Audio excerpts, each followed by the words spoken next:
এই ঘটনাটি শুনে আমার সমস্ত শরীরের লোম দাঁড়িয়ে গেছে। তো আপনারাও পুরো ঘটনাটি শুনে যান।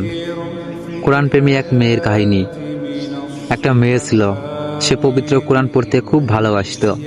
সময় পেলেই কোরআন তেলাওয়াত করত। তার ব্যাগে সবসময় ছোট একটা কোরআন থাকতো। গাড়িতে বসেও সে কোরআন পড়ত। তার তেলাওয়াত এত মধুর ছিল যে কোনো পাষাণ ব্যক্তির মন গলে যেত। রাতে যখন ঘুম ভাঙত তখনই সে কোরআন পড়তে শুরু করত।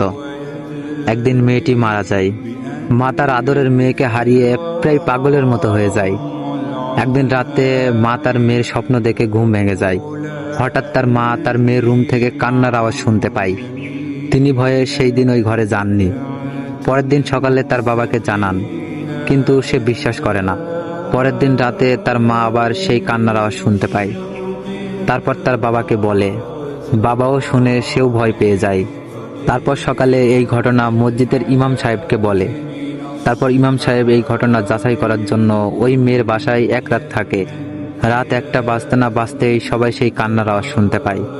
মনে হচ্ছিল অনেকে মিলে কান্না করতেছে। তখন ইমাম সাহেবও কেঁদে ফেলেন আর বলেন, এটা ফেরেশতাদের কান্নার আওয়াজ। মেয়েটি প্রতি রাতেই এই সময় কোরআন তেলাওয়াত করত, যা শুনতে ফেরেশতারা এখানে আসতো। এখন মেয়েটিকে না দেখতে পেয়ে তারা প্রতি রাতে এই সময় কান্না করে। রাসূল সাল্লাল্লাহু আলাইহি সাল্লাম বলেছেন, কোরআন পাঠে দক্ষ ব্যক্তি উচ্চ মর্যাদা সম্পন্ন ফেরেশতাদের সঙ্গী হবে।